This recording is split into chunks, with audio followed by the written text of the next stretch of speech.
Sabi ko sa'yo, tindahan yung itatayo nila dun eh. Kaya ganun yung bintana na ginawa. Tapos kanina, daming grocery. Inunahan ka pa magtindahan, no?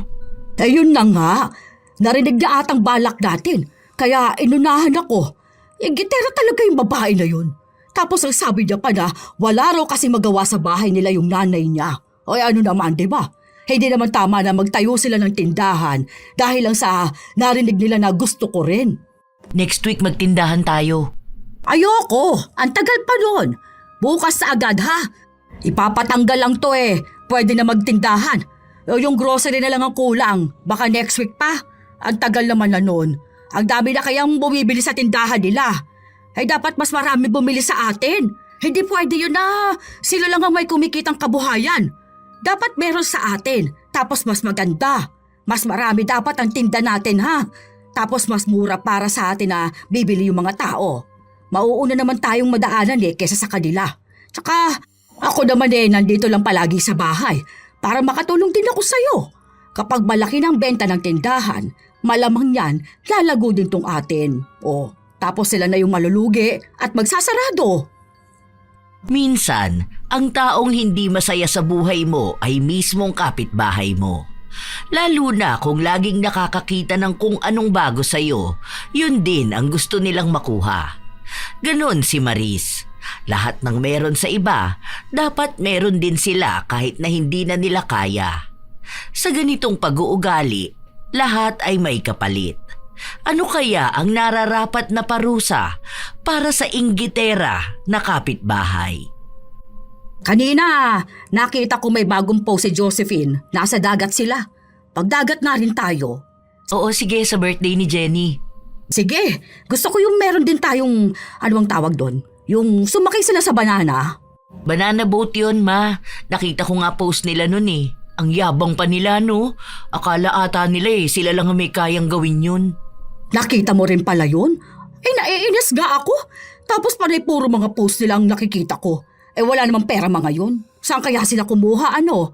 Baka dun sa kanuna anak niya. Ay, oo. Baka dun sila nang hingi para may panggala sila. Ang kapal ng mga muka. Ay, yun pa pala. Alam mo ba, may kanuna rin yung isa niyang kapatid. Parang ikakasal na yata yun tapos bibilhan sila ng bagong bahay o ipapagawa yung kanila. Ay, we, totoo ba? Ay, sus! Hindi naman nila perang gastos doon kung sakali. Kaya wala pa rin silang ipagyayabang. Hindi gaya nung sa atin na yung mga gastos natin hindi mo hinihingi sa ibang tao. Yung ikaw lang talagang may gastos. Galing sa pinaghirapan mo. Ay, oo naman no. Hindi ako sanay na may ibang taong gagastos para sa akin. Tama yan! Huwag mo silang gayahin. Ay, oo nga pala. Bumili ng bagong TV, sina Rocky. Ang laki ng TV nila. Bibili din naman tayo sa susunod, di ba? Maglo-loan ako sa home credit. Hinihintay ko lang makuha yung bonus ko. Tapos yung sahod ko doon sa isa kong trabaho. Sige, gusto ko yan. Pero sana yung mas malaki doon sa binili nila ha. Para makita ng lahat. Tapos mainggit sila sa atin ano.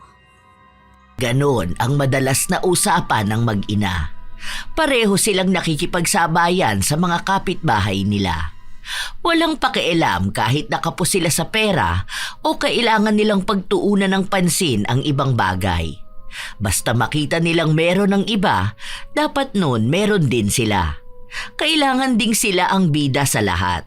Kahit na wala na silang ipon, basta may nakita silang binili ang kapitbahay nila, bibilhin na rin nila.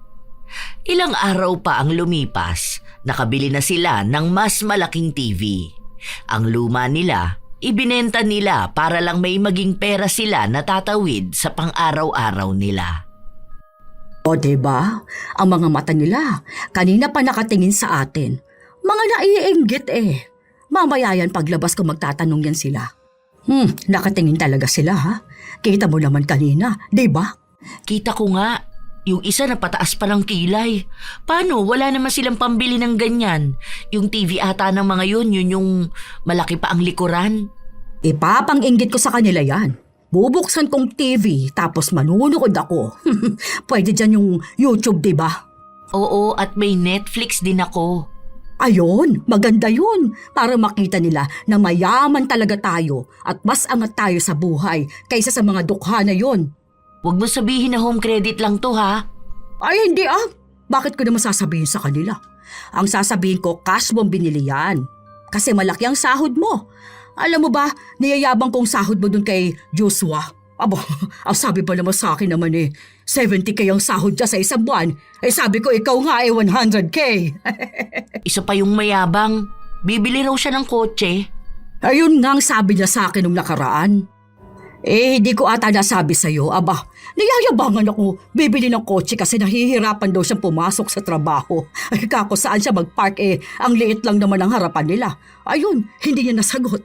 Ang kulit niya Akala niya ata maniniwala ako sa kanyang kaya niyang bumili ng kotse. Ang tagal na niyang sinasabi na bibili siya hanggang ngayon wala pa naman.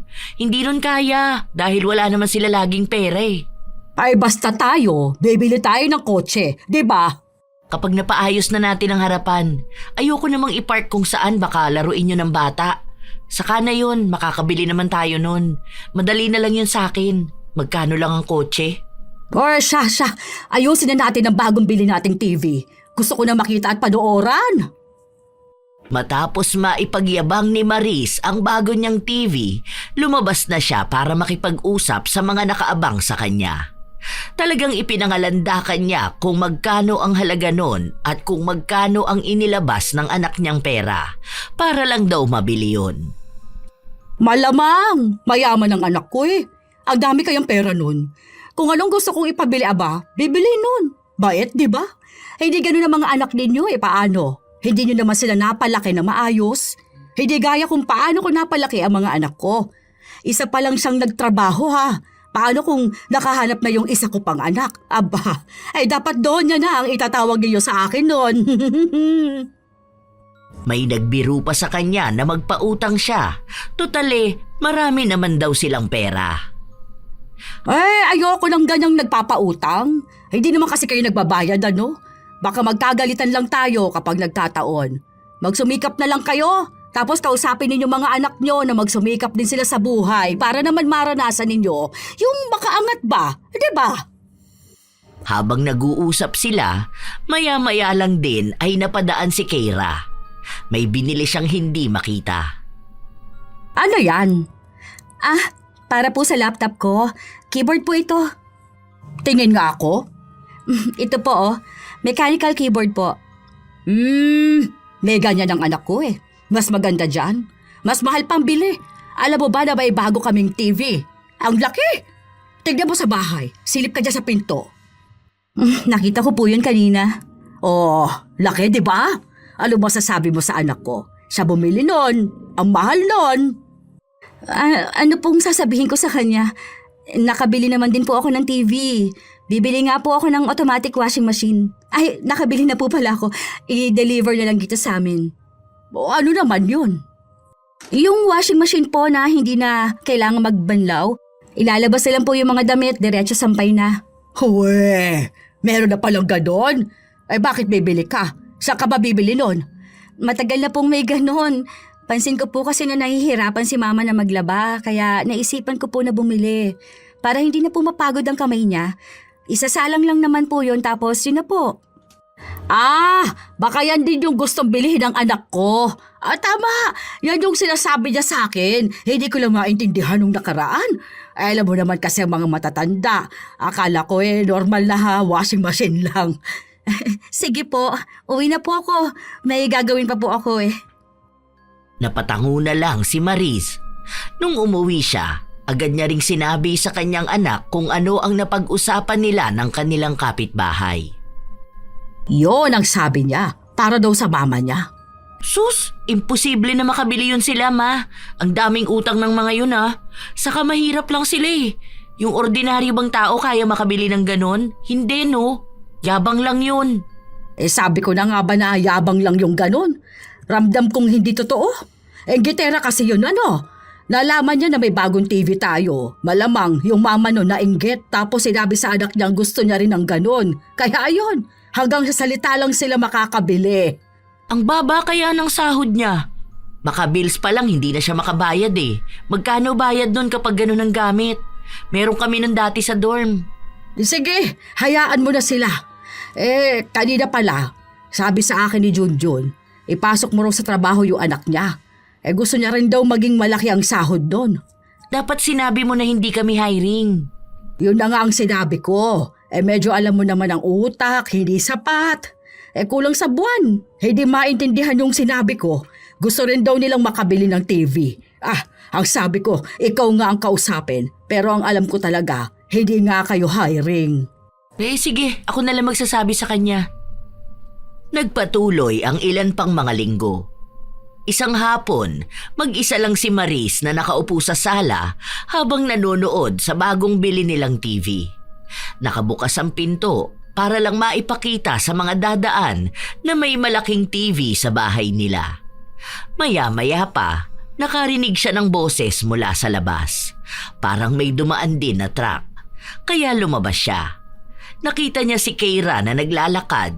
Sa likod niya, may dalawang lalaki na nagbubuhat ng tila ba binili niya. Kuya, doon nyo na lang po ilapag ha. Yung kapatid ko na lang po ang kukuha niyan. Ay, ano yung binili mo, be? Automatic washing machine po. Paano ka na ba nakabili dyan? Magkano ba yan? Mura lang po. Mga nasa 15K lang po bili ko dyan. Hulugan yan? Sa home credit ba? Hindi po. Cash po yan. Ay, nakabili ka ng ganyan ng cash. Ang galing mo naman pala. Paano yun nangyari? May trabaho po ako, kaya po ako nakabili. Ay, ganun ba? Ngumiti si Maris, pero sa kalooban niya ay naiinggit na siya.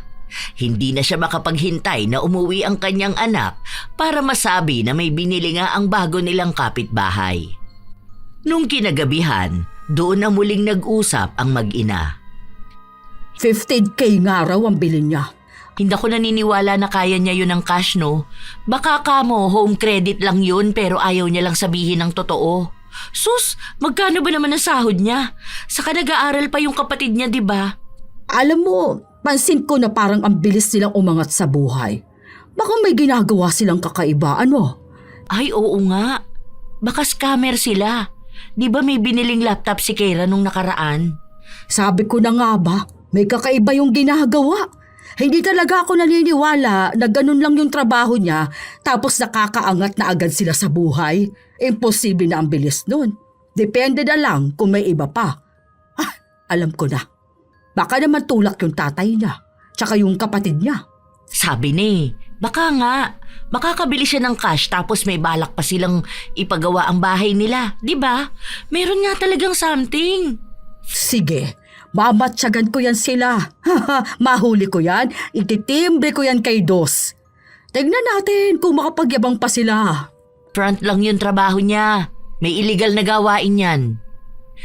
Ipinagkalat na kaagad ni Maris ang mga bagay na yon kahit na hinala lang naman ang iniisip nila. Wala siyang pakialam kung makakarating man ang mga salita niya dahil sinasabi niyang kaya naman niyang panindigan ang katotohanan. Ilang araw pa ang lumipas, nakita niyang bit-bit ni Keira ang bagong washing machine. Ay bakit? Saan niyo dadalhin yun? Isasauli po namin kasi sira. Oh, ganun? Bakit? Anong sira niyan? May tumutunog sa loob, tapos minsan parang hindi po umiikot. Ang sabi sa akin, isauli na lang kasi may warranty pa naman po yun. Doon na lang gagawin. Di wala na ulit kayong ganyan. Hanggang sa matapos ipagawa po. Ay, ganun. Balik pala kayo sa dating paglalaba, ano? Natutuwa si Maris nang malaman na sira ang gamit ng kapitbahay. Isa yon sa nagpapasaya sa kanya kapag may nasisira na gamit ng iba. Ang sabi niya, basta wag kanila ang masira, hindi na baling sa ibang tao. Kinagabihan, sinabi na naman niya kay Hera ang nabalitaan niya. Hindi yun. Baka kamo hindi na siya nakakahulog kaya hinatak na lang. Sinungaling din yung babae na yun. Balik na naman sila doon sa kusot-kusot. Ilusyonada kasi masyado. Akala ata nila kaya na nilang buhay na ganun kaganda. Hindi nila alam na hindi naman din bagay sa kanila. Ayun na nga, nagpapanggap silang mayaman kaya bibili sila ng ganun. Para namang hindi labandera nanay niya noon. Kahit nga kusutin lang yung damit gamit ang kamay nagagawa nun. Tapos bibili pa sila ng automatic washing machine. Ayan, nahatak tuloy. Ay, alam mo ba, may nagkabit ng aircon kanina doon sa bahay ni na Jamil. Kita ko nga sa post niya kanina, nagpapasalamat siya. 2 aircon yata yung kinabit yung isa doon sa kwarto nila mag-asawa. Kasi pinag-uusapan yun kanina, mura lang daw aircon nila. Tapos sabi ko, paano naman sa bills? Mura lang daw yung nabili nila. Hindi ko naman alam kung totoo nga yun. Bili rin ba tayo? Saan natin ipapalagay? Kahit sa kwarto na lang siguro, no?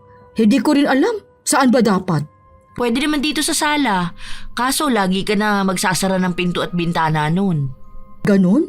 Paano nila makikita yung TV ko? Sa kwarto na lang siguro, no?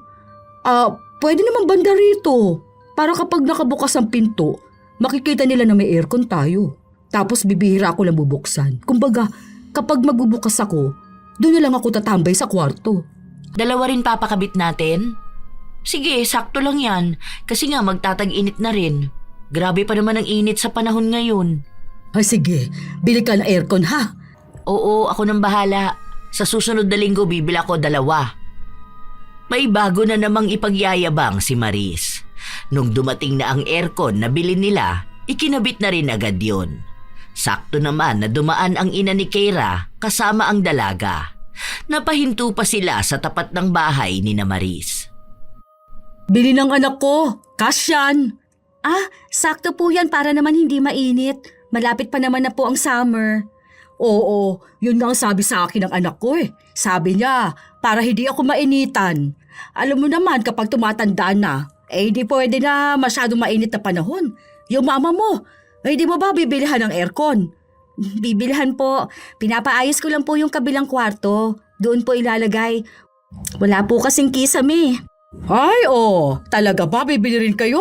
Nakita mo kasi sa amin ano? Bago pa po kayo bumili, naisip ko na po yun. Bale, ang problema lang po talaga yung sa kisame namin. Tsaka marami na pong may aircon ngayon dahil nga po sa init ng panahon.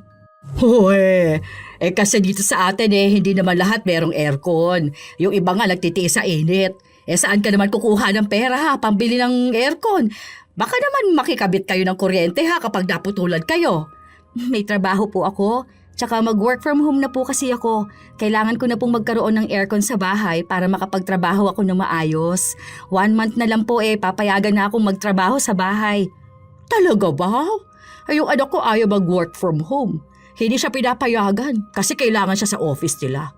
TL kasi yon. Malaki sahod nun. Kaya alam ko kaya niyang bilhan ako ng mga ganito. Ito, payo ko lang sa'yo Kapag hindi mo naman kaya ang isang bagay, huwag mong ipilit na bilhin. Sino po bang nagsabi na pinilit ko lang pong bilhin? Kailangan po sa bahay at kaya ko naman po. Kasing laki ba ng sahod mo sahod ng anak ko? Kailangan po ba kasing laki ng sahod ng anak mo para makabili ng gamit? Para naman malaman lang kung kaya mo ba talaga. Ba kasi kapag bumili ka dahil sa inggit, yun lang naman ang ano ko. Kailangan ko pang ayusin yung bago naming aircon. Sige, papasok na ako sa bahay naming may aircon. Bakas ang pang-aasar ni Maris na para bang pinagyayabang niyang sila lang ang may kakayahan na magkaroon ng ganong buhay. Nagkaroon din ng aircon sina Keira, kaya agad na inisip ni Maris na naiinggit nga ang kapitbahay nila. Minsan pa, walang pasok ang anak niya. Nakita nilang dumaan si Keira. Papasok na yun doon sa trabaho niya. Mag-work from home na raw siya. Doon na yan sa bahay nila mag-scam. Nagpa-aircon pala talaga sila, no? Akala ko biro lang yun. Inggit nga kasi. Ano ba namang nagagawa ng inggit, di ba? Gusto niya kung anong meron tayo, dapat meron din sila. Pero halata naman kasing hindi nila kaya. Kapit na naman sila doon sa illegal nilang gawain. Alam mo ba ito? Napansin ko to nung nakaraan. Di ba? Yung kapatid niya. Si Jairus, ay aba. Kung alam mo lang, nakita ko yun nung madaling araw, umuwi. Mukhang nagbenta nga. Tapos nung nagsimba kami, anong oras pa lang nung naabutan kong nakatambay na doon sa bahay ni Badong. Alam nating lahat na tulak ang animal na yon. Ibig sabihin, tulak yun si Jairus.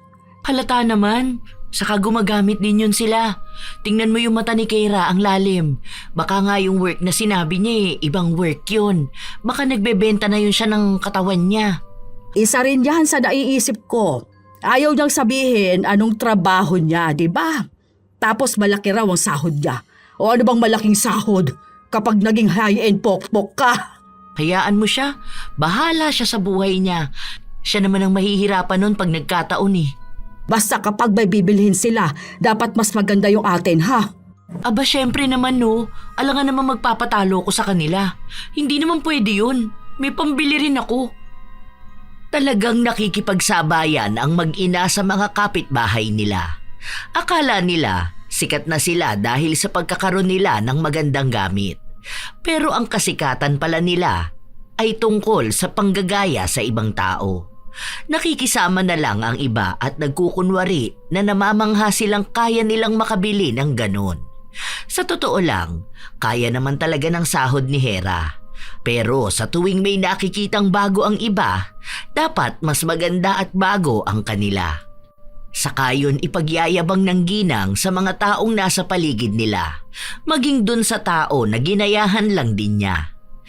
Isang araw, nung pauwi na si Maris, nakita niya ang kapitbahay niyang nagpapalit ng kurtina. Mas maganda, bago, kaya dali-dali siyang umuwi ng bahay nila. Hinalungkat niya ang lagayan niya ng mga kurtina at doon siya naghanap ng ipapalit. Mag-isa lang siya dahil wala ang kanyang mga anak. Nung umuwi si Hera ng hapon, naabutan niya pa ang ina na naglalagay ng huling kurtina. Oh, naglinis ka pala, Ma? Marumi na yung luma mong kurtina? Nagpalit ng kortina si Maring Lenlen. Siyempre, ang ganda ng style. Parang yayamanin. Ganun ba? Kaya ang ginawa ko, ayun, naghalungkat ako. Mas maganda naman tong sa atin. Kasi padala to ng tita mo galing ibang bansa. Ay yung kanila malamang, binili lang yun sa baklaran. Itong akin, imported. Ah, oo nga. Napansin ko kanina dumaan ako. Ang nipis naman ng kurtina niya. Oo, ang pangit, di ba? Kapag nakita niya tong akin, malalaman niya kung anong mas magandang kortina. Hindi naman nila kayang bumili ng ganito. Mahal kaya to? Kapag gusto nila ng ganito, sa ibang bansa sila bumili. Paano naman sila bibili? Ni wala nga silang pambili ng pagkain. Ay, di ba? Yun na nga. Hayaan na nga natin sila. Basta itong sa akin, maganda ito. Hindi nila pwedeng sabihin na mas maganda yung kanila o ako ang langgaya. Kasi sa tela pa lang ng kurtina ko, hindi na nila kayang presyo. Teka nga, magluluto na ako. At nang makakain na tayo. Sa labas tayo kakain, Ma. Ha? Bakit? Sweldo mo ba? Anong okasyon? Nakita ko sina Tito Joey kumain sila ng samgyup. Gusto ko tayo rin. Hindi naman pwede na sila lang yung ganun, di ba? Panay sila post sa Facebook. Chat mo sila. Sabihin mo pumunta sila doon sa kakainan natin. Pauwi naman na sina Jenny. Ay, ayun pala yung nakita ko kanina. Hindi ko masyado napagtuunan ng pansin kasi abala ko sa paglalagay ng kurtina. Mamaya ko palang sanang babalikan para makita. Buti na lang nakita mo. Sige. Gusto ko rin yan. Mag-ano tayo? Ano bang tawag doon? Shabu-shabu! Yung may sabaw! Akong bahala. Doon tayo kakain sa mas masarap at sa mas mahal. Dapat mas mainggit sila sa kung anong meron tayo. Parehas talaga ang kaisipan ng mag-ina. Ang dalawang kapatid lang ni Hera ang naiiba. Sila na mismo ang nagsasabi sa ina at sa kanilang ate na wag na silang makipagsabayan sa mga nakikita nila sa ibang tao. Sila lang kasi ang nakakapansin ng pagiging inggitera ng dalawa at naririnig din nila sa mga kapitbahay nila ang tungkol doon. Sila na mismo ang nahihiya. Pero ayaw naman silang pakinggan, lalo pa at ang lahat naman ng pera na ginagastos nila ay galing kay Hera. Basta gusto ni Hera, gagawin niya. Basta magpapataas ng tingin niya sa kanyang sarili o kaya ang magpapalamang sa kanya ng higit sa kanino man. Ilang linggo pa ang lumipas. Kapag meron ang kapitbahay, dapat meron din sila. Isang araw, nasa palengke si Maris. Nakita niyang bumili ng ilang kilong baboy si Keira. Anong gagawin mo dyan? Dami mo naman binili. Maghahanda po kasi kami bukas, birthday ni Mama. Ay, ganun ba? Ang konti naman pala niyan. Ako bibili rin ako kasi maghahanda rin ako bukas. May ka-birthday po pala si Mama sa inyo? Ay, hindi. Normal na araw lang.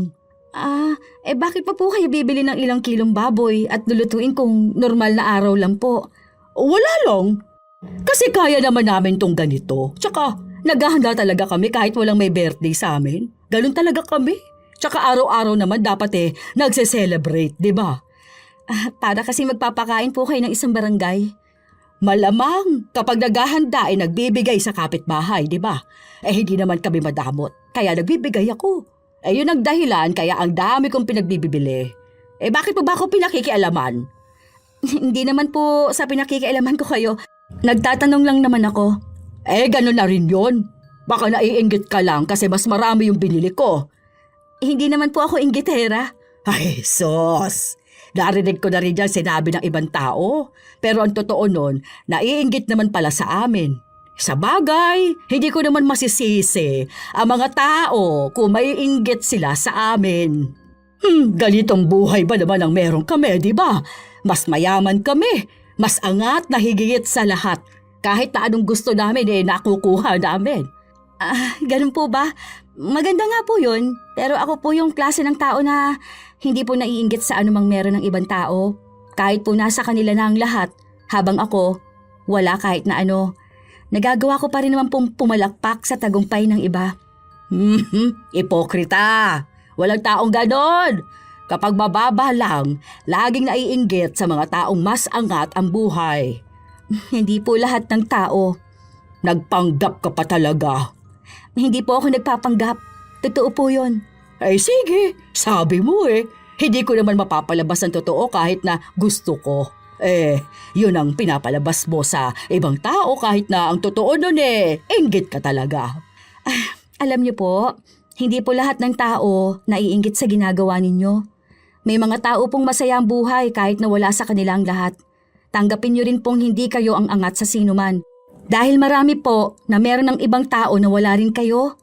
Kaya sana po iwasan niyo yung pagkumpara ng meron kayo sa meron sa iba. Huwag mo nga akong pagsasabihan ng ganyan. Dahil mas matanda ako sa'yo. Mas mayaman kami. Mas may alam kami sa buhay. Hindi ako papayag na pagsasalitaan lang ako ng kung sino. Yan po ang hirap sa inyo.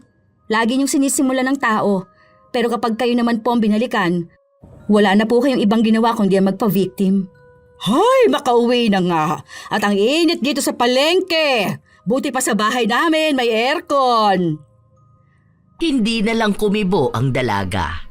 Inis na inis pa nga si Maris nung nakauwi siya sa kanila. Sakto na naroon na ang panganay niyang anak. Anong ginagawa mo rito? Half day ka lang? Wala kaming pasok, may inayos sa office kanina. Oh, ano yan? Bakit ang dami mo naman binili na karne ng baboy? Magbebenta ka ba? Nakasale ba yan ngayon?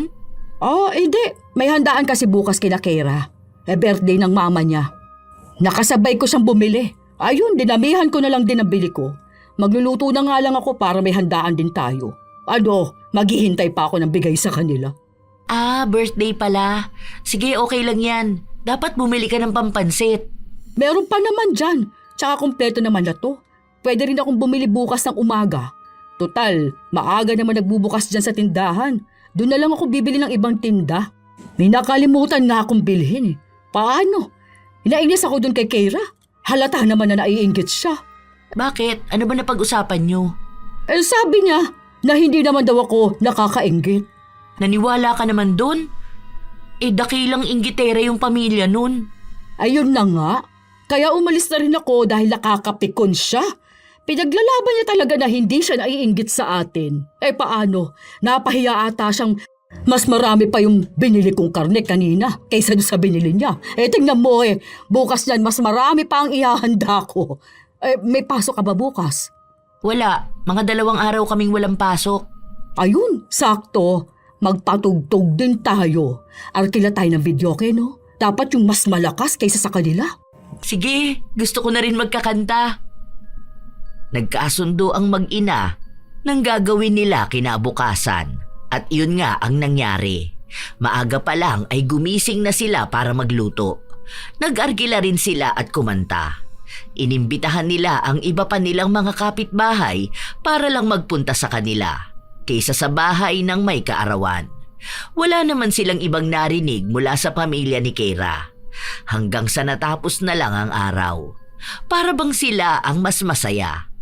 Kinabukasan lang din nun, napansin ni Maris na parang may handaan sa kabilang bahay. Oh, bakit? May birthday ulit sa inyo? Ngayon po kami nag-celebrate kasi nasa trabaho ako kahapon. Bakit ngayon? Bakit hindi mo nalang hinabol kahapon? Nagpapapansin ka ba? Ano naman po ang ipapapansin ko sa inyo? Wala naman po akong ginagawa. Tsaka may handaan naman po kayo kahapon eh. Kaya naisip ko rin na ngayon na lang namin gawin para makapagbigay rin sa mga kapitbahay. Kung kahapon po kasi, baka masayang ang ibang pagkain na niluto ninyo at lulutuin din po namin. Sus! Gusto mo lang magpapansin sa ibang tao para lang sabihin nila na kaya ninyo maghanda. Ano po ba talaga ang problema nyo? Sa amin po ba kayo galit? O ano po ba? Ako? May problema sa inyo? Wala naman. Baka kabok kayo ang inggit sa amin. Lagi nyo nilang po yung sinasabi sa akin. Sa totoo naman po na wala naman pong naiinggit sa inyo. Oh, talaga ba? Ilang beses na po nating napag-usapan yun. Sige nga po, magtanong po kayo sa mga kapitbahay natin kung may pakialam sila sa inyo. Wala naman po. Kayo lang po ang nag-iisip nun dahil akala nyo po kayo na ang pinakamagaling sa lahat. Hindi nyo alam na may kanya-kanyang buhay ang mga tao. Oh, share mo lang. Tingnan nyo po, hindi rin naman kayo makausap ng maayos. Dahil inggitera ka. Nakita mo lang na meron kami, gusto mo na meron na rin kayo. Ayoko na po sanang makasama ng loob ninyo pero kayo po kasi talaga ang inggitera sa totoo lang. Hoy! Anong inggitera ang pinagsasabi mo? Hindi gano'n ang ugali ko, ano? Bastos naman parang pagsabihan ako ng ganito. Huh, kapal na mukha mo ah. Naninira ka. Hindi po yun paninira. Nagsasabi po ako ng totoo. Bakit hindi niyo po kausapin ng ilan sa mga kapitbahay natin para malaman ninyo anong tingin nila sa inyo? Yung mga kinakausap ninyong kaibigan nyo, sila mismo ang nagsasabi kung gaano kayo kapapansin at inggitera. Ayoko pong mambasto sa sarili ko, pero kayo po ang namimilit na makapagsalita ako. Ang sabihin mo, bastos ka talaga. Ay sinisiraan mo pang mga kaibigan ko eh. Sila nga itong bumabati sa akin at masaya sa tagumpay ko. Ikaw ang hindi masaya para sa akin. Ano naman pong hindi ko ikasasaya sa inyo? Lahat naman po ng meron kayo, kaya rin po namin. Hindi lang namin ginagawa dahil yung iba, hindi naman po namin kailangan. Ay, ang sabihin mo, wala kayong pambili. Wala naman kayong pere. Mga ambisyosa lang kayo na kaya nyo kuno. Pero ang totoo nun, tulo mga laway ninyo sa pagpantasya sa mga bagay na meron kami.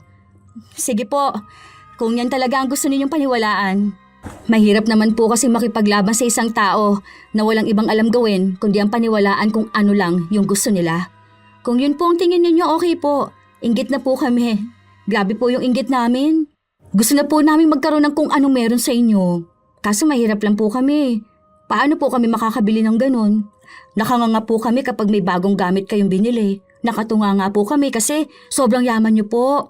Sobrang nakakainggit. Sana po meron din kaming ganyang buhay sa inyo. Oh, kita mo na? Ay namin mo rin. Nainggit ka sa amin, di ba? Opo, ito na nga po yun oh. Inamin ko na nga po. Hindi naman kasi kayo magkakaroon ng lahat ng meron kami, ha? Dahil wala naman kayong mataas na sahod gaya ng sa anak ko. Mainggit na lang kayo habang buhay. Nakakalungkot naman po yun. Bakit po hindi kami pwedeng magkaroon ng ganong sahod? Pangarap ko pa naman yun. Dahil wala kang alam sa buhay.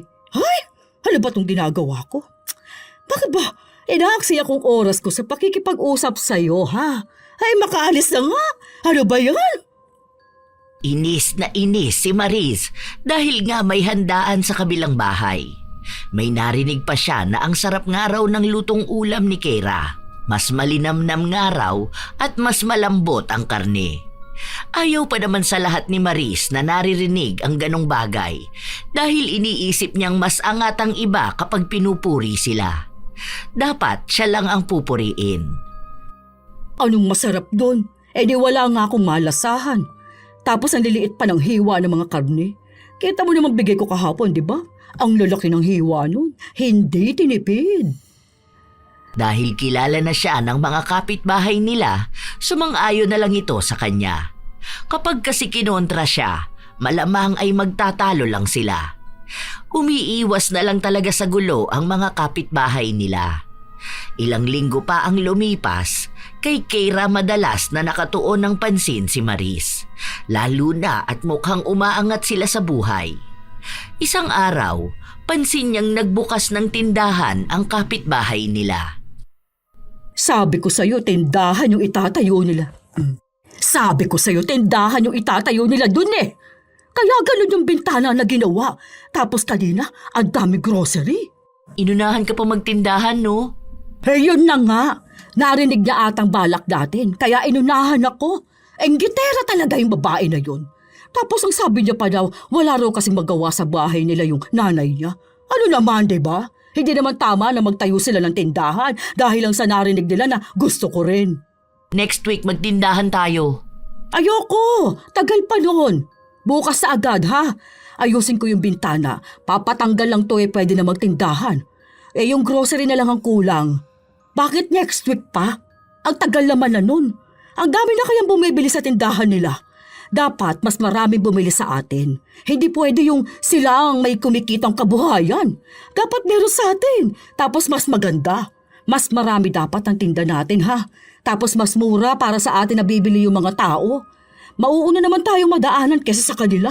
Tsaka nandito lang din ako sa bahay para makatulong din ako sa'yo. Kapag malaki na yung benta ng tindahan, ay malamang yan lalago din tong atin. O tapos sila na yung malulugi at magsasarado. Sige, bukas. Kaso hapon pa kasi mag-undertime na lang ako. Kahit na ako na lang ang bumili, bigyan mo na lang ako ng pera. O sige, mamaya na kapag nag-withdraw ko. Sige, gusto ko na rin kasi magkaroon ng tindahan noon pa, di ba? Tapos inunahan pa talaga ako. Nagpaplano pa lang tayo eh. Inamin pa naman niya sa akin na naiinggit sila sa atin. Sino nagsabi? Ayun, si Keira. Ang sabi niya, nasa atin na raw kasi ang lahat kaya naiinggit siya. Ay tapos hindi nila kaya makuha kung ano man yung meron sa atin. Kaya ayan, inunahan na lang tayo. Tapos sasabihin niya na, ako yung gaya-gaya? Hayaan mo sila. Ang liit naman ng tindahan nila eh. Anong kita nila doon? Piso-piso lang. Tama ka dyan, anak. Mabuti na lang talaga, andyan ka kaya natutulungan mo ko. Tsaka nailalaban natin na mas angat tayo kaysa sa kanilang lahat. Tinotoo nga ni Maris ang sinabi niyang magbubukas siya ng tindahan. Punong-puno ang bahay nila at halos lahat ng kailangan parang mabibili na sa kanila. Pati gamit sa paaralan meron din sila. Nakaantabay din siya sa mga dumaraan at kapag may bibili. Dapat sa kanila lang bibili, hindi sa kabilang tindahan. Aawayin niya kapag sa iba bumili o kaya ay dinaanan lang siya.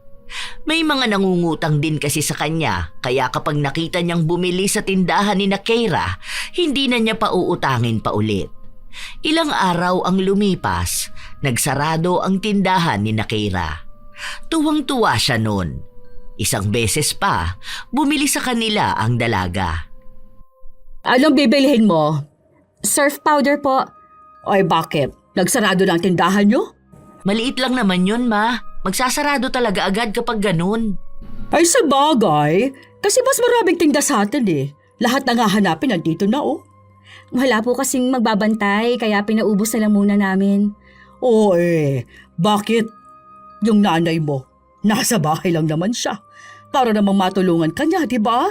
Hindi naman pwedeng ganun lang siya nakatambay sa bahay ninyo. Hindi po. Baka magbukas na lang ulit kami kapag balik namin. Bakit? Saan ba kayo pupunta? Hindi naman siguro yan sila makakagala. Ano kakainin nila nun kung sakali? Magpupunta po kasi ako ng Baguio. Mga 6 days po kasi kami doon. Bali ang maiiwan lang po sa bahay namin si Tito Mark.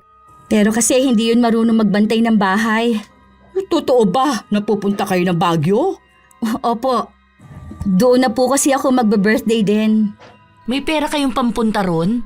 Ang mahal ng gastos nun kung buong pamilya kayo. Kaya naman namin yun. We, may pera kayong ganon? Meron naman te. Hindi naman siguro kami gagala kung wala kaming pera, di ba? Hindi kami sanay gumastos lalo na kung labas na sa budget namin. Tsaka halos 1 taon na rin naman namin itong pinag-ipunan. Sapat na yon. Tsaka magtitipid din kami.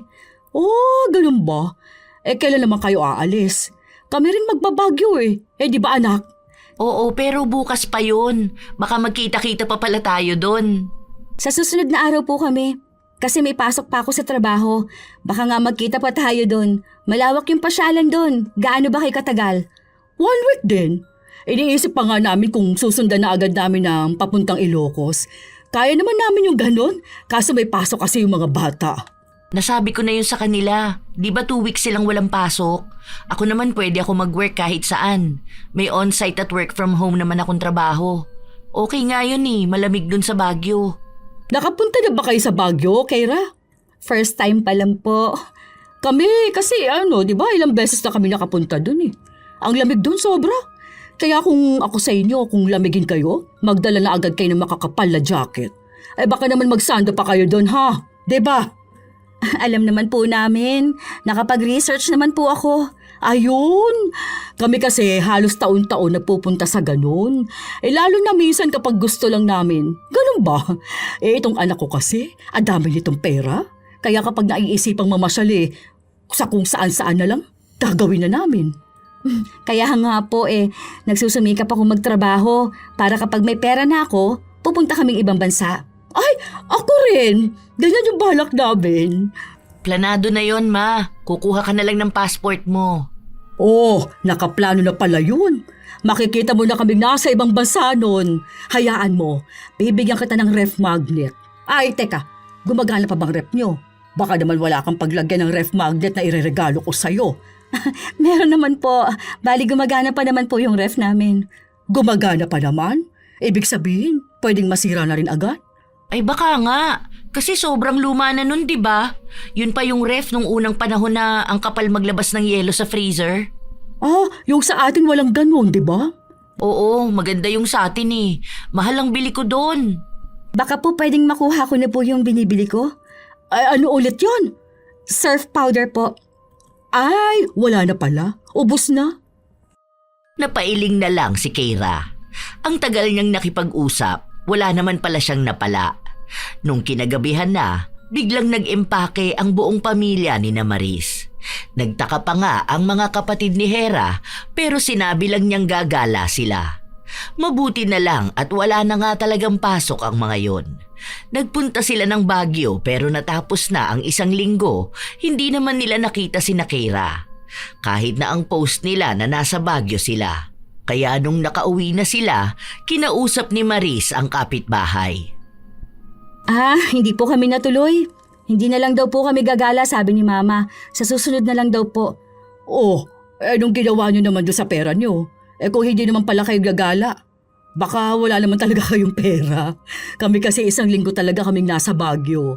Ang sayang nga Nakita mo ba mga post ng anak ko? Dami nun, kung saan-saan kami nagpunta. Hindi ko na lang po ginamit pang gala namin. Dahil nasira na yung ref namin, binili ko na lang po ng bago. May bago kayong ref? Opo, yung 2-door. Ano bang tawag doon? Inverter side-by-side. Ano yun? Halika po, tingnan po ninyo sa bahay. Ayan, silipin po ninyo. Para siyang aparador. Ang laki naman yan. Yung kabilang side po, freezer po. Malaki yon. Magkano naman ang bili nyo dyan? Hindi ko na po sasabihin. Ayoko naman pong ipagyabang yung presyo niyang bili kong bagong ref Pero dyan ko po ginastos yung dapat na pang Baguio namin. Bumili rin ako nung pwedeng paglagyan ng benta naming frozen goods. Yan ba? Yung pang ice cream? Opo, kasi balak nga rin po naming magbenta ng ice cream. Nagmamadaling umuwi si Maris sa kanilang bahay. Naroon ang kanyang anak, natutulog. Pero nung dumating siya, nagising ito dahil sa ingay ng kanyang paglalakad. Ano nangyayari? Bakit nagmamadali ka na naman, Ma? Alam mo ba, may bago silang rep. Sina Keira. Pagkano kaya yung ganun Mahal siguro yun. Paano kaya sila nakabili ng ganun? Nakakabahala talaga yung kabuhayan nila. Hindi mo alam kung saan ba nanggagaling? Anong ref ba? Mura lang yung mga second hand. Ganon lang naman binibili nila. Hindi bago talaga. Nakita ko pa yung karton sa bahay. Ang laki ng ref nila. Tapos dalawa yung pinto. Dalawa naman talaga yun. Hindi yung ganyan sa atin na sa taas tapos sa baba. Sa kanila yung parang sa aparador, ganon. Tapos ang laki ng freezer. Ganda talaga, mamahalin. Meron pa sila nung ref ng yung sa ice cream, alam mo yun, lagayan ata ng frozen foods nila. Nakabili agad sila ng ganon? Ang mahal na mga yun Saan naman galing pera nila? Duda ako na galing lahat yun sa ipon. Hindi kayang basta mag-ipon ng ganong kadali. Ano ba naman yun? Hindi ko alam Ang laki ng ref nila. Dapat mas malaki ang ref natin sa kanila Mamaya tingnan ko yung binili nila. Hindi ko alam kung yun ba yung nakita ko noon sa mall. Basta yung ganito bubuksan kapag dalawang kamay. Oo, yun nga yung nakita ko. Mahal yun Saan naman kaya siya kumuha ng pera? Sa illegal nilang negosyo? Di ba sila natuloy sa Baguio? Hindi raw. Ayun na lang daw binili nila kaysa gumala. Hindi pwede yun na mas maganda yung kanila. Bumili talaga sila nung wala tayo? Ano yun, tinago nila sa atin yung binili nila? Parang ganun na nga. Kaya pala yung mga kapitbahay natin siya yung kausap. Siguro parang pinapalabas niyang mas mayaman siya sa atin. Na baka sinasabi niyang hindi natin kayang bumili nung meron sila. Ang galing naman niya kung yun ang pinapakalat niya. Mas kaya ko naman bumili nun kaysa sa kanya, no? Ang dami kong credit card, no? Ang laki rin ng sahod ko. Kung saan lang naman nila kinukuha yung pera nila. Gusto ko ng mas magandang ref kaysa sa kanila. Mabibilhan mo ba ako nun? Tingnan ko muna sa mall ko anong mas maganda. Gaano kalaki yung kanila? Bibili ako nung mas malaki pa. Paano yung isang ref? Tingnan ko muna kung saan mo gagamitin yun. Magbebenta na lang ako ng ice cream. Kahit na hindi naman nila kailangan, bumili pa rin sila. Lalo na nung nakita nila na nagiging mas angat na sa buhay ang kanilang kapitbahay. Dapat maipakita nilang wala pa ring papantay sa kanila. Sila pa rin ang mas nangingibabaw at mas nangunguna. Hanggang sa isang araw, may isa silang kapitbahay na bumili ng bagong motor. Mura lang siguro yan. Mahal po yan. Big bike yan Bike ba yan? Motor yan? Yung tawag po kasi dyan, mahal po yan. 200,000 ang halaga po niyan. Mura lang pala? Akala ko pa naman milyon. Kaya namin bumili ng ganyan Bakit po kapag meron ng ibang tao, dapat meron din po kayo? Para saan po? Anong para saan? Meron talaga kami nun dahil gusto namin. Dahil po gusto nyo, hindi po dahil sa kailangan nyo? Kailangan din namin malamang. Bibilhin ba namin kung hindi namin magagamit? Nagtataka lang po ako kasi kahit na meron pa naman po kayo, bumibili pa rin kayo basta makita nyo lang na bagong bili yung kapitbahay ninyo. Ano naman sa'yo? Pera mo bang ginagastos namin? Hindi naman, di ba? Pera naman yun ng anak ko. Hindi ko naman po sinabi na pera ko yun. Ang sinasabi ko lang po, yung paggastos niya ng sobra, baka po maubusan kayo ng pera. Paano na lang po pag ganon? Ay, hanggat hindi ka mas mayaman sa amin, hindi kita pakikinggan. Kapal naman ang mukha mo magsabi ng ganyan sa akin. Ay, sige po. Kayo rin naman pong mahihirapan sa huli. Sana po malaman po ninyo na hindi lahat ng bagay kailangan ninyong kainggitan sa ibang tao. Dahil mas magandang maging masaya sa kung anong meron ka kaysa maghangad ka ng sobra. Hindi nakinig si Maris dahil pinaglalaban niya kung ano ang gusto niya. Hanggang sa lumipas ang ilan pang mga linggo, may nabili na naman silang bagay na hindi naman nila kailangan pero maipagyayabang sa lahat. Naging sikat na naman sila. Nagiging usap-usapan. Isang beses, nung pauwi ang mag-ina, pansin nilang nagpapalit ng pintura ang isa nilang kapitbahay. Bakit kaya nagpalit ng kulay ng pintura ang mga yun? Hindi ba kapapalit lang nila nung nakaraan? Ewan ko dyan. Baka dahil magno-New Year na. Parang sinasabayan nila yung lucky color. Blue ba ang lucky color next year? Paano yung pintura natin? Kailangan na rin pala natin magpalitan Isang linggo pa lang naman New Year na. Magpapintura na lang ba tayo bukas? Matutuyo ba yun agad? Siguro. Kung sa kanila matutuyo agad, siguro sa atin din. Try na lang ba natin? Kausapin ko na si Totoy para maaga na siya magpintura bukas. Labas lang naman ang bahay, di ba? Kaso pati loob ng bahay nila bagong pintura eh. Hoy, hayaan na natin. Pati loob na lang din ng bahay sa buka nating papinturahan. Sige, kausapin mo na lang bukas. Yung matatapos sana agad ang pagpipintura. Yung isang araw lang. Sige, ako nang bahala bukas. Minadali nila ang pagpapalit ng pintura para magbukhang sila ang nauna. Kahit na ang totoo, alam na ng lahat na gagaya sila. Nagpanggap na lang ang iba na parang nabigla sa pagpapapintura. Tanging si Keira lang ang may lakas ng loob na magsalita. Ang bilis rin naman pong magpapintura ng bahay nyo. Buti kaya nyo pong magstay sa loob. Ang baho po niyan. Kasi nga, ihahabol namin pampaswerte sa New Year. Isinabay nyo po talaga sa panahon na nagpipintura din ng isang kapitbahay natin. Ay bakit? Wala na ba kaming karapatan na gawin yon? Sila lang bang pwede magpintura bago magbagong taon? Hindi naman po. Biglaan kasi sa inyo. Kung kailan may nagpapapintura na. Tapos ginaya nyo pa yung kulay ng pintura nila. Hindi po ba may ibang ibig sabihin nun? Ewan ko sa inyo kung anong meaning nun. Basta ako, wala lang sa akin yun. Napailing na lang si Keira. Noong sumapit na ang bagong taon, sobrang dami nilang handa. May lechon pa. May mga kung ano-anong mamahalin at kakaiba na parabang sila lang ang may ganon. Malakas na tugtog, pati ang mga paputok. Kung anong kinalakas sa kapitbahay, dapat mas malakas ang sa kanila. Nakita pa nga nila sina Keira na pare-pareho ang suot na damit. Kakaiba, hindi katulad sa kanila na taon lang ang nakalagay sa damit. Saan niyo binili yan? Pinagawa namin to, te. Ako yung nag-design tapos naganap ako ng magpiprint. Ganda, di ba? Ayaw ko kasi nung nabibili lang or na-order. Kasi pwedeng may kaparehas kami eh. Tsaka yung taon lang na nakalagay sa t-shirt. Para kung sakali, pwede bang masuot sa susunod na taon.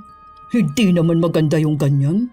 Maganda naman po. Sabi nga ng mga kapitbahay natin na ang gandang araw po. Nagtatanong din sila kung saan namin binili. Tapos namangha sila nung nalaman nila na ako lang po yung nag-design. Sige po Happy New Year. Sana po magbago na tayong lahat. May pinupunto sa mga salita na yon si Keira. Pero hindi na lang pinansin ng mag-ina. Dahil pareho silang nakatingin sa kakaibang disenyo ng damit. Mukhang kahit na umabot na ng 1 linggo, hindi pa rin nakakalimutan ng mag-ina ang nangyari. Paggawa din tayo ng ganung damit. Hindi kasi natin nakita agad. Hindi natin naisipan na ganun, ano? Ang papansin naman nila. Tinago siguro nila yon kasi akala nila gagayahin natin. Hindi naman tayo gagaya sa kanila. Ang gusto lang natin yung kakaibang damit. Yun na nga ang sabi ko. Pagawa na lang tayo ng ganun. Kahit na hindi naman New Year, pwede tayo magsuot ng ganun eh. Tama ka dyan. Hindi nila pwedeng sabihin na inggit tayo kasi tapos na ang New Year, di ba? Nakapagpagawa nga sila ng sarili nilang damit at disenyo na laging ipinagyayabang ni Maris. Pero walang gaanong pumapansin dahil parang ordinaryo at normal lang naman yun. Isang araw, habang nagwawalis ng tapat ng bahay si Maris, napansin niyang may nagkakagulo sa kapitbahay nila. Dahil gusto niyang malaman, nagpunta siya roon. Anong nangyayari? Sinabi ng isa na may albularyo sa loob ng bahay ng kapitbahay nila. Albularyo? Bakit? Anong meron? Para saan daw ba? May nanuno ba?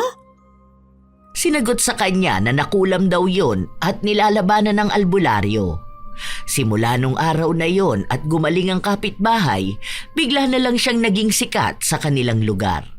Laging napag-uusapan, laging may nagtatanong. Kahit na 1 linggo na ang lumipas, para bang sariwa ang mga pangyayari.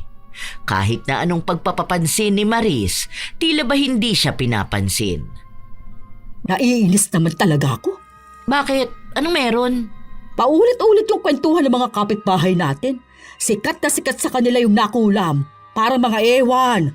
May bago tayong biling sofa, hindi nila pinapansin. Akala mo artista yung nakulam. Kahit na alam naman nila na kwento tanong sila ng tanong. Naririnig ko nga. Hanggang doon nga sa kabilang barangay yan din ang pinag-uusapan. May nakasakay pa nga ako sa jeep. Natatakot din daw sila na minsan daw hindi alam ng isang tao na nakukulam sila, ganun. Ewan ko, hindi rin naman ako naniniwala sa kulam na ganyan. May totoo naman yung kulam. Kasi noon sa amin, may ganyan din mga kwento. Pero hindi naman yung umaabot ng ganyang katagal, ha? Baka papansin lang din, sumasabay siya sa kasikatan. Minsan lang kasi pag-usapan. Sige ma, alis na muna ako. Magkikita kami ng mga kaibigan ko eh. Bukas na ako uuwi. Laging may mga tao na nagtitipon at ang kapitbahay ang pinag-uusapan nila.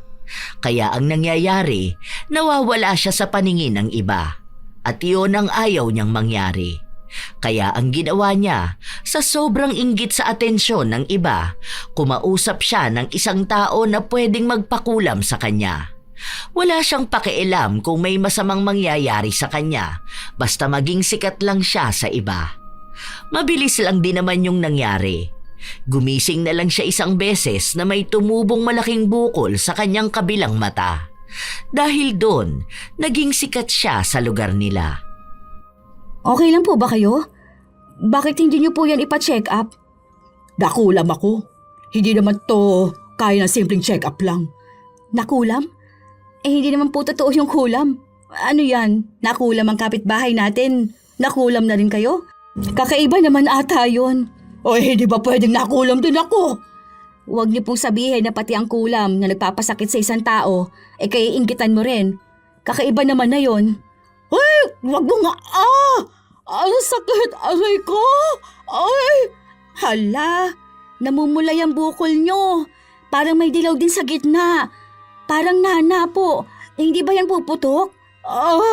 aray, ang sakit, aray ko. Malakas ang boses ni Maris para lang iparinig sa mga kapitbahay nilang may masakit nga sa kanya. Nakuha niya ang atensyon ng lahat. Nakuha niya ang kagustuhan niyang maging sikat sa sakit niya. Kapalit naman nun ay ang tila ba walang hanggan na sakit na dulot ng kulam. Isang beses pa, hindi siya makatayo dahil nga sakit na sakit siya. Hindi na rin nakapasok ang kanyang anak sa trabaho. Tara na kasi sa ospital, ma. Bakit ba ayaw mo sumama sa akin? Tawag na ako ng ambulansya. Wag, hindi to magagamot sa ospital. Bakit naman? Nakulam kasi ako. Aray, ay grabe. Sobrang sakit nito kapag kumikirot siya na parang tumitibok-tibok. Aray, ang sakit talaga. Ha? Anong kulam? Bakit ka naman makukulam? Sino naman ang gagawa nun sa'yo? Ay, tawag ka ng albularyo na. Aray ko, ayoko na. Hindi ko na to kaya. Napahiyaw si Maris sa sobrang sakit ng nararamdaman niya. Hindi na niya kinakaya dahil para na siyang mamamatay. Pero mukhang ang isa sa iniisip niya ay tungkol pa rin sa magiging usap-usapan ng iba. Gusto niyang makita ng ibang tao kung paano siya gagamutin ng albularyo. Para kung gagaling siya, magiging laman na rin siya ng usapan ng iba.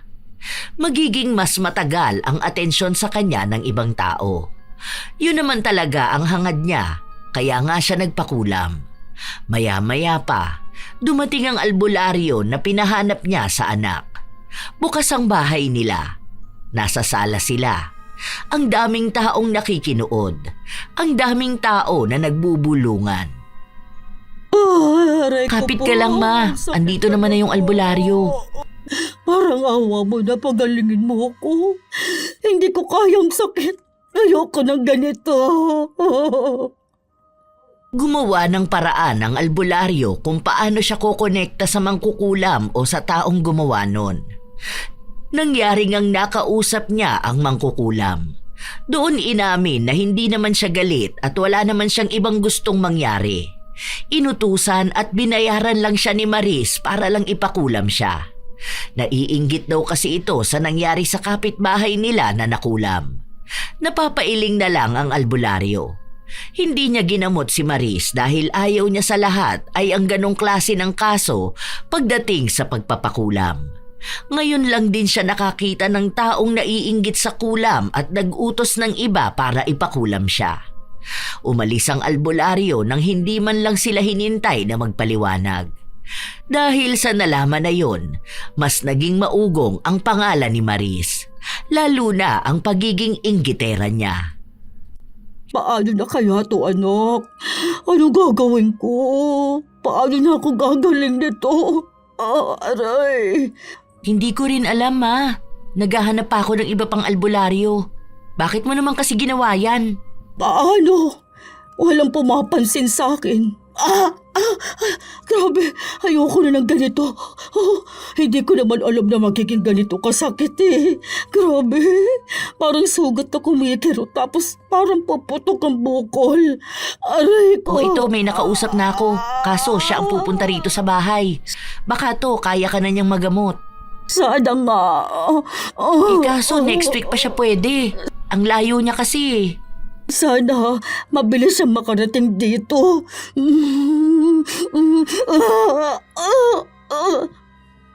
Naging sikat na siya sa lugar nila dahil nga sa pagpapakulam niya sa kanyang sarili. Naging pangit na rin ang tingin sa kanya ng ibang tao. Kung pangit na noon, mas pangit ang naging resulta ng pagpapapansin niya. Ilang araw pa ang lumipas, hindi pa rin dumarating ang albularyo. Hanggang sa nakita siya ni Keira. Sikat ka na pala, te. Hindi lang dito, pati na rin sa ibang tao. Kasi nang bumibili ako sa palengke, pinag-uusapan ka rin nila. Yung babaeng araw na pinakulam ang sarili niya. Bakit kailangan mo pang sabihin sa akin? Wala naman, nasabi ko lang. Tsaka yung ayaw nga raw gamutin ng albularyo, yun lang naman ang mga naririnig ko. Pero at least, nakuha mo na rin yung simpatsya ng mga tao. Yun naman talaga ang gusto nyo. Masaya ka pa talaga na may nakikita kang tao na nahihirapan. Nagbalita lang naman po ako sa inyo. Gusto mong maging sikat, di ba? O ayan, sikat ka na. Nakaramdam ng sakit si Maris kaya hindi na siya nakasagot. Hanggang sa dumating na ang araw na may albularyong nagpunta sa kanila. Pero wala rin itong nagawa para pagalingin siya. Tila ba pinaparamdam sa kanya na dapat lang tanggapin na niya kung ano ang kapalaran niya sa kulam na hindi maalis-alis. Kahit na ganon, hindi pa rin siya nagsisisi sa ginawa niya. Ilang linggo ang lumipas, bit-bit ni Maris ang sakit. Isang beses pa, nakita niya ang kapitbahay nila na may bit-bit na magandang aso. Kaninong aso yan? Sinabi ng kapitbahay nila na binili nila. Sinabi ang lahi ng aso, maging kung magkano nila yon nabili. Dahil doon, nakaramdam na naman ng inggit sa kanyang sarili si Maris. Hindi niya alam na habang nakikipag-usap siya sa kapitbahay nilang may bagong aso, naririnig sila ni Keira. Kaya nung umalis na ang kapitbahay, saka lang nagsalita ang dalaga. Parang gusto ko rin ng aso ah. Yan ka na naman. Kaya hindi ka na gumaling-galing dahil yung ugali mo na hilig manggaya sa ibang tao. Yung gagawin nyo kung ano yung ginagawa ng iba. Bibilhin mo kung anong binili ng iba. Bakit ba bigla ka lang sumasabat-sabat dyan? Kinakausap pa kita? Yun lang naman po kasi napansin ko. Dahil kung totoong nahihirapan ka na at gusto mong gumaling, di sana hindi ka na inggitera. Hindi ka pa rin ba natututo? Na kaya ka nga nagkakaganyan dahil sa inggit mo? Iniinis mo kasi ako, kaya nasasaktan na naman ako. Kapag ako namatay, ikaw talagang mumultuhin ko. Grabe naman yon. Patay agad. Oo, kinagalit mo ko eh. Ang sakit. Kumikirot na naman. Alam mo, may kaya akong gawin. Hindi ko lang sinasabi. Kasi baka mamaya sabihin mo, ikaw rin meron ka nung meron ako. Alam mo ba na kaya kitang gamutin? May lahi kasi kaming albularyo at sa amin, ako yung pinakamarunong. Kaso paano naman kita gagamutin kung ganyan naman ang ugali mo? Babalik at babalik ka lang din sa pagiging inggitera. Hindi ako naniniwala na kaya mo, no? Bahala ka na po sa buhay mo. Hindi naman kita kailangan pilitin. Basta sinabi ko sa'yo kung ano yung kaya kong gawin. Bakit? Kailangan ko pa bang patunayan yun sa'yo? Una sa lahat, hindi ka naman makukulam kung hindi ka nainggit dun sa taong kinulam.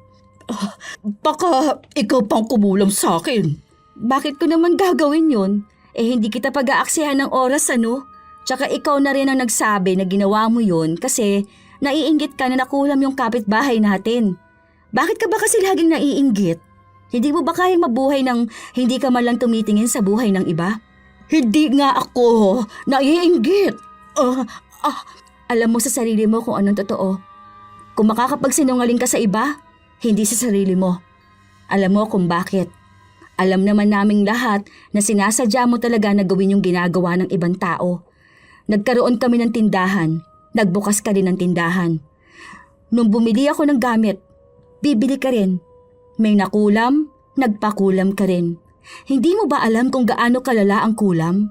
Hindi yun bagay na kaiinggitan mo lang basta tapos gagawin mo dahil nararanasan ng iba. May mga taong nakukulam nang hindi nila alam kung bakit. Malalim ang koneksyon nun sa espiritual ng tao. Kaya hindi yun biro na kung gusto mong sumikat, bahala na lang. Hindi mo kasi alam, kaya wala kang alam. Mas wala kang alam pagdating sa kulam. Kaya hindi ka ginagamot ng mga albularyo dahil alam nila yung ginawa mo.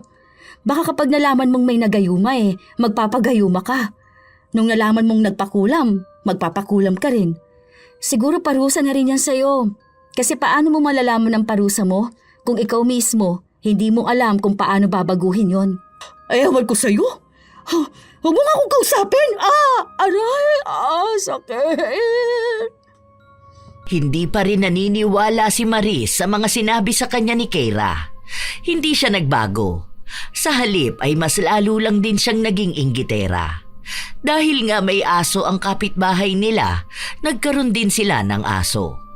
Kung ano ang nakikita niya sa iba, yon ang dapat meron siya. Hanggang sa nagkaroon sila ng bagong kapitbahay. Mayaman, may kotse, may mamahaling cellphone, may mamahaling mga gamit, maging ang damit na suot. Ang kulay ng balat, masasabi talaga na mayaman. May nakita pa siyang bag na bitbit nito. Maganda at alam niyang mahal ang presyo nun. Ano kayong trabaho nun, nak? Ang mahal ng bag na yan, di ba? Ganyan yung nakita natin sa mall. Totoo kayang kanya yan? Hindi ko alam. Baka naman yan yung nabibili lang na kaparehas. Kasi ang mahal nun. Nasa 600k yung presyo ng bag na yun Ano? Kaya niya magkaroon ng ganong bag? Hindi ko pa kasi nakakausap Hindi ko alam kung anong trabaho. Pero sabi nila na mayaman nga raw yan. Pero ewan ko, baka nagpapanggap lang ng mayaman. Pwede naman yon. Hindi kinakausap ni Maris ang bago nilang kapitbahay pero nakikita niya na may binibiling bagong gamit ang mga yon. Hanggang sa tila ba nakakita siya ng katapat niya. Hamak na mas kaya ng kapitbahay nila na maglabas ng malaking pera para sa mamahaling gamit kaysa sa kanila.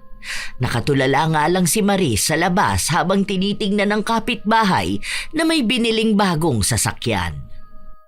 Grabing yaman naman yan. Bagong kotse? Hindi mo kaya yan, no? Sino nagsabi sa'yo na hindi ko kaya? May pera kami. Kaya namin yan. Kotse na yan. Milyon na ang halaga niyan. Hindi mo matatapatan yan. Kaya nga namin. Sakit. Tignan mo. Magpapabili ako sa anak ko. Baka maingit ka lang sa amin. Hindi naman uso sa akin ang inggit Hindi ko pa naman kayang bumili ng kotse sa panahon ngayon. Siguro sa mga susunod kaya na namin. Magpapabili ako kay Hera. Alam niyo po kung ano mas maganda? Yung gamutin niyo po muna ang sarili ninyo bago kayo maghangad ng bagay na meron ng iba. Ayun pong bukol niyo, mas lalong lumaki. Hindi niyo na pinapagaling.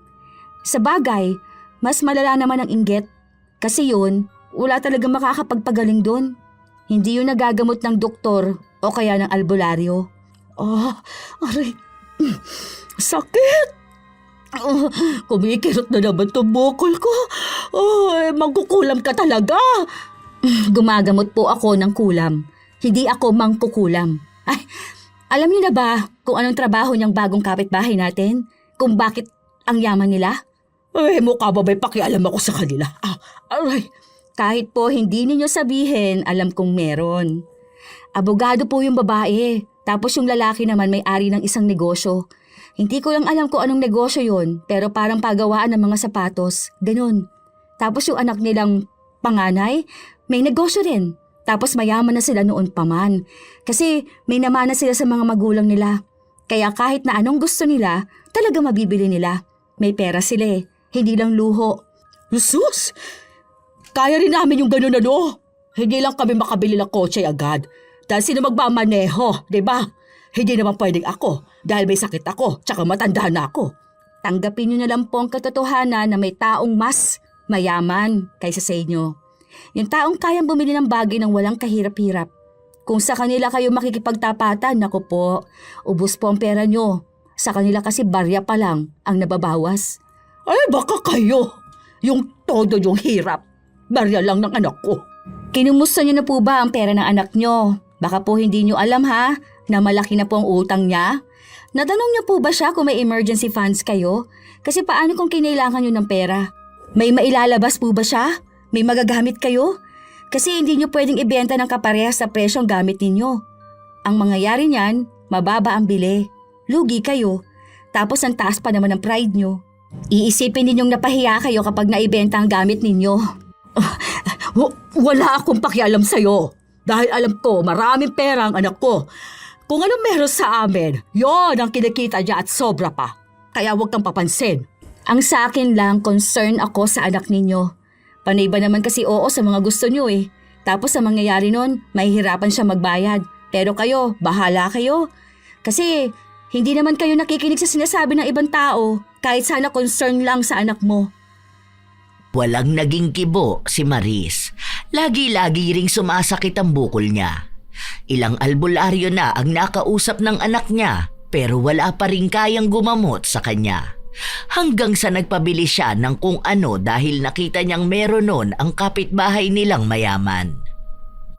Gusto ko ng ganung bag. Ang ganda. Nakita ko talaga yung kulay dyan. Naku, ganun yung paborito ko. Hindi ko na kaya bumili, Ma. Ha? Ay bakit naman? May pera ka, di ba? Bala ko sana magpa-check up eh. Parang may problema yata ako sa dugo ko. Kaso ang mahal ng magagastos ko pag nagkataon. Wala na akong pera. Naubos ko na nung nakaraan na bumili tayo ng bagong kama. Paano wala ka ng pera? Marami kang pera, di ba? Malaki ang sweldo mo, yung credit card mo. O dami na na. Bili mo ko. Gusto ko meron din ako eh. Pero yung mas maganda, kasi nakikita siya ng mga kapitbahay natin, puro sila namamangha sa kanya. Alam ko naman na kaya natin yun. Tapos may nagbebenta pala ng barbecue dyan sa labas. Magbenta rin tayo. Kasi laki ng kita nila. Uso pa naman yun ngayon. Tapos may balot din. Hindi ko na po talaga kaya, Ma. Baka nga tama si Keira. Nagpapanggap lang ako na kaya ko pa. Nag-usap kayo ng babae na yun? Ano namang sinabi niya sa'yo? Bakit pa nakikinig ka sa ibang tao? Dapat hindi. Gayahin mo ako. Alam ng lahat na hindi ko pakikinggan ang sasabihin nila na mas sikat ako sa kanilang lahat. Hindi naman po yun ganon, Ma. Bigla lang din naming napag-usapan. Tapos may sinabi siya sa akin na bigla ko ring napagtanto nitong mga nakaraan. Lalo na yung tungkol sa pera. Ayoko mabaon sa utang dahil lang sa luho at inggit. Tama nga siya na ang dami kong perang sinayang dahil lang sa gusto ko meron din tayo nung meron sa iba. Buti na lang yung mga kapatid ko hindi nagmana sa ating dalawa. Kasi kawawa ang pamilya natin kung lahat tayo ganito. Ano bang pinagsasabi mo? Wala namang mali sa ginagawa natin. Ang gusto lang naman natin, yung hindi tayo nalalamangan, di ba? Yun nga po ang mali. Ayaw nating nalalamangan tayo ng ibang tao. Na dapat hindi naman po ganun. Kasi paano na lang kung makatapat tayo ng isang taong meron talaga ng higit sa atin? Di tapatan natin. Kaya naman natin eh. Hindi po ganun, Ma. Napagtanto kong mali yun. Hindi tayo pwedeng tumapat sa iba lalo na kung angat talaga sila. Kasi mauubos tayo. Ni wala po akong ipon. Tapos ang dami mo pang gustong gawin.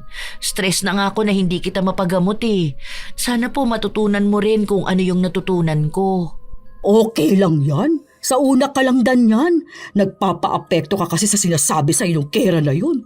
Kapag nawala na sa utak mo mga sinasabi niya sa'yo, malalaman mong tama pa rin ako at yung mga ginagawa natin.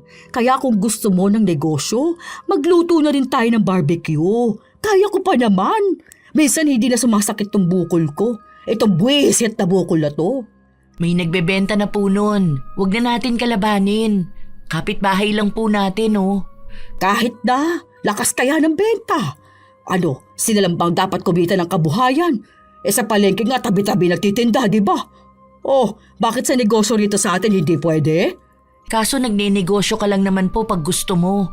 Kapag may kalaban ka o nakita ka sa ibang tao, hindi po yung negosyo na gusto mo dahil gusto mo po akong tulungan. Hindi naman sa gano'n. Ah! Aray, sakit! Ito na naman, aray ko! Ang sabi sa akin ni Keira, marunong daw siya manggamot. Kaso kaya niya lang yun kapag nakita niya nagbabago ka. Konektado rin daw kasi yun sa kalooban mo, sa ugali mo, sa energy mo. Tutulong lang siyang gumaling ka pero ikaw mismo ang magpapagaling sa sarili mo. Kahit na mismong anak niya ay hindi niya pinakikinggan. Dahil para sa kanya, mas alam niya ang kanyang ginagawa. Hindi lang yun basta bunga ng inggit, kundi parte ng pagkatao niyang dapat mas nakakaangat siya sa iba. Hanggang sa lumipas ang ilan pang araw, kumupit siya ng pera ng anak para lang bumili ng mamahaling bag. Pinakita niya sa lahat na kahit na may sakit siya, kaya niya pa ring mabigyan ng magandang bagay ang sarili niya. Para panlaban niya na rin sa kapitbahay nilang may bagong bag. Ngunit sa ginawa niya, hindi nakapunta ng ospital si Hera. Hindi niya nagawa ang gamutan para sa sakit niya. Kaya lumala ito. Nahimatay siya bigla sa pampublikong sasakyan, saka siya dinala sa ospital. Pagpunta ni Marie sa ospital, nalaman niyang may kanser sa dugo ang anak. Maaagapan pa yun kung may tamang gamutan. Pero wala silang pera. Yung huling pera ni Hera, binili pa ng alahas ni Maris para ipangyabang sa kapitbahay nilang may makapal na gintong kwintas. Doon na niya unti-unting nakikita ang pagbabago. Kapag okay na ako bukas, babalik na ako sa trabaho ko.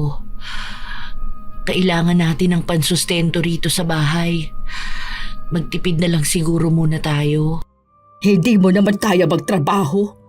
Pero kailangan ko. Ano na lang kakainin natin? Paano naman yung mga pangangailangan natin sa bahay? Ang dami nating gastos. Sakayang sa sakit mo. Paano ka naman? Wala, ganun talaga. Hindi naman tayo naghanda eh. Hindi natin inisip yung pwedeng mangyari. Hindi natin pinaghandaan yung buhay na ganito dahil masyado tayong nakatuon sa pakikipagpaligsahan. Ngayon, hindi na natin alam kung paano pa babangon. Magpatuloy na lang tayo sa buhay. Kung makakabawi man tayo, sana nga makabawi pa. Naiiyak na lang si Maris sa mga nangyayari. Hindi niya akalain na aabot sa ganitong punto ang buhay nila. Hindi niya inisip na mismong anak niya ang magsasakripisyo at maghihirap. Ang mga dati nilang pinagyayabang, ibinenta na nila. Ang mga meron sila na akala nila gusto ng ibang tao, wala na. Ubus na. Kailangan nila ng sapat na pera para sa gamutan ni Hera. Hindi na rin kasi ito nakapagtrabaho pa ulit. Ang pinagkukuhanan na lang nila ng kita ay ang maliit na tindahan. Binebenta nila ang mga natirang paninda nila noon. Hanggang sa isang beses, nakita na naman ni Marie si Keira. May mga bitbit itong pinamili. Hindi niya kinibo. Hindi niya pinansin. Dahil wala naman siyang masasabi. Pero ang dalaga ang kumibo sa kanya. Kumusta naman na ang anak mo? Medyo maayos na. Sakit. Bigla na naman kumirot. Ang lamig kasi. Naaawa na ako sa inyo. Grabe na yung nangyari sa buhay nyo. Sana makabawi kayo sa buhay. At saka sana kapag nangyari yon, huwag niyong abusuhin kung ano yung biyaya na natatanggap ninyo. Oo, dahil malaking bagay na sa akin itong nangyari sa amin. Malaking parusa, malaking aral. Naramdam ko nga pong nagbabago na kayo. Kung gusto nyo, pwede kitang tulungan gumaling. Marunong ka ba talagang manggamot? Marunong ako. Sabi ko nga, tutulong ako pero kayo mismong may kakayahan na pagalingin ang sarili nyo. Noong una, nahihiya pa si Maris dahil hindi siya sanay na humihingi ng tulong sa ibang tao. Pero ngayon, yun na mismo ang ginawa niya. Inorasyonan siya ni Keira ng 4 na beses sa loob ng 4 na Huwebes. Nawala ang kirot, pero may bukol pa rin. Inabisuhan siya na magpa-opera. May mga libreng operasyon siyang nakita, kaya nawala ang bukol, pero hindi na nakakakita ang kabila niyang mata. Okay ka na po ba, Ma? Ikaw ang dapat na tinatanong ko niyan. Anong nararamdaman mo? Itong sa akin, ako naman na may gawa nito. Sa inggit ko ba naman? Kaya ayan, yung mata na naiinggit sa iba, yun din yung mata na hindi na mapapakinabangan. Mabuti na lang pwede pa tong isa. May nakuha pala akong trabaho. Pinayagan ako na dito sa bahay magtrabaho. 4 na oras lang sa isang araw, tapos 4 na araw sa isang linggo ang trabaho ko. Mababa ang sahod, pero kaya naman. Hindi ka ba nun mahihirapan? Hindi naman. Sabi naman ng doktor sa akin, pwede naman na. Natutunaw na yung cancer ko. Basta ingat lang talaga. Salamat sa Diyos. Ay, salamat naman. Hayaan mo, makakabawi rin tayo sa buhay. Itong pangalawang buhay natin, yung nasa tama, nasa ayos at walang inggit. Salamat din talaga kay Keira. Dahil siya yung tumulong sa akin. Kapansin-pansin na talagang nagbago na si Maris at ang kanyang anak. Kahit na may nakikita sila sa ibang tao, hindi na nila iniisip na dapat sila rin ay meron nun. Natutunan na rin nilang maging masaya para sa ibang tao. Simula nun, kahit paano ay nakakabawi na sila. Nakabili na ulit sila ng mga gamit na nawala sa kanila. Pero ang mga gamit na kailangan lang nila, hindi yung maipagyayabang lang. Naging dahilan din yun para maging kaibigan nila si Keira, na minsan ay tumutulong sa kanila. Nakaaangat sa buhay sina Keira, pero wala silang narinig na pagyayabang. Hanggang sa ngayon, unti-unti pa ring bumabawi ang pamilya ni na Maris. Gumaling na rin si Hera, pero may mga bawal siyang gawin para hindi bumalik ang kanyang sakit. Minsan talaga, may mga taong naiinggit sa tagumpay ng iba, lalo na kung kapitbahay. May mga tahimik lang sa umpisa, pero bawat galaw ng iba ay may puna. Kapag may bagong gamit ang katabi, may biglang paghahambing. Kapag may kaunting ginhawang narating ang iba, may kurot ng sama ng loob. Ang inggitera na kapitbahay ay hindi natutuwa sa progreso ng kapwa dahil sa pakiramdam na sila ay naiiwan. Ang ugat ng inggit ay madalas takot na maiwan at pakiramdam ng kakulangan. Sa halip na tingnan ang sariling kakayahan at posibilidad, mas pinipiling sukatin ang buhay batay sa meron ng iba. Dahil dito, nagiging mabigat ang pakiramdam at ang simpleng pamumuhay ay napupuno ng pagkukumpara. Habang abala sa pagsilip sa bakod ng iba, unti-unting napapabayaan ang sariling bakuran, ang sariling pangarap, sipag at direksyon. Ngunit ang inggit ay hindi kailanman nagbunga ng tunay na saya. Hindi nito pinapabilis ang pag-unlad, ni hindi nito dinadagdagan ang biyaya. Sa halip, pinapaliit nito ang puso at nilalason ang isipan. Ang tagumpay ng bawat tao ay may kasamang kwento ng hirap, tiyaga at panahon. Hindi pare-pareho ang daan at hindi rin sabay-sabay ang pagdating. Tandaan natin na ang pag-angat ng iba ay maaaring maging patunay na may pag-asang umunlad. Ang paghahambing ay palitan ng inspirasyon. Ang pangungutya ay palitan ng sipag. Mas payapa ang buhay kapag marunong tumanggap, maghintay at magsikap. Hindi nababawasan ang sariling halaga kapag may ibang nagniningning. Lalo lamang nagiging malinaw ang landas kapag piniling magpakatotoo at magpursige. Kaya huwag maging inggitera na kapitbahay. Kayo ba mga apo? Nagkaroon na rin ba kayo ng kapitbahay na inggitera? Ano ang inyong karanasan? Maaari nyo'y ang ibahagi sa amin kasabay ng inyong opinyon sa ating kwento. Naway may hatid itong magandang aral sa inyo. Shout out sa ilan sa mga masusugid na tagapakinig ng mga istorya ni Lola Telang. Maricel Morillo, Rain Nika Gonzaga, Chantal Vlogs from Bahrain, Jenna Nolasco, Marian Delta Fuente, Jeneline Mateo, Evelyn Abong Carbakil, Lynn Tots, Febe Ranyada, Heidi Verzon, Shelo Ems, Gia Gigi, Girly Satur, Siling Department ng Cosmo Malvar, Batangas, Chabelita, Mariel Barreto, Marieta Yoto, Cherry May Libiran, Lori Inaldo, Bianca Cruz. Ito ang inyong Lola Telang at maraming salamat sa palagi ninyong pag-aabang at pakikinig, mga apo.